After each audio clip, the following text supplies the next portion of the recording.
अस्सलाम वालेकुम, कैसे हैं आप। उम्मीद करती हूँ कि आप सब बिल्कुल ठीक होंगे। अल्लाह हम सबको अपने हिफ्ज़ो अमान में रखे, आमीन। आज मैं आपके साथ आलू की भुजिया की रेसिपी शेयर करने जा रही हूँ। ये बहुत क्विक रेसिपी है और बहुत ही ज़्यादा टेस्टी है।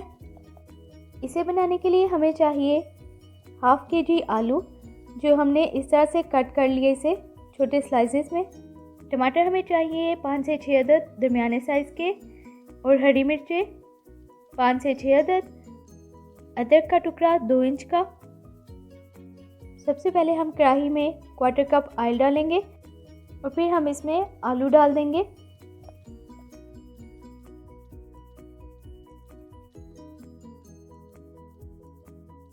टमाटर को इस तरह छोटे क्यूब्स में कट करके शामिल करेंगे और साथ ही हम इसमें शामिल कर देंगे 1 टेबलस्पून या हस्बे ज़ायका नमक, 1/4 टीस्पून हल्दी, 1 टेबलस्पून लाल मिर्च पाउडर।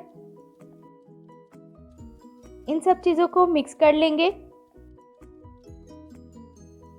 और इसे ढककर मीडियम टू लो फ्लेम पर पकने देंगे जब तक टमाटर और आलू गल ना जाएं। टमाटर नरम हो गए हैं, अब हम चम्मच चलाएंगे तो इसकी बहुत अच्छी सी ग्रेवी बन जाएगी।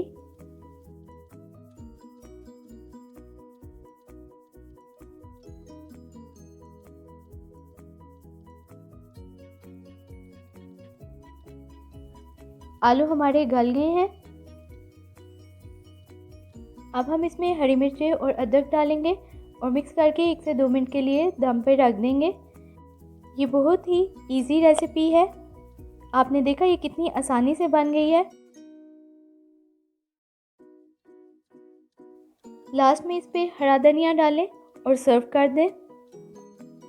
आपने देखा ये आलू की भुजिया कितनी आसानी से बन गई है और खाने में भी ये बहुत ही मज़ेदार है।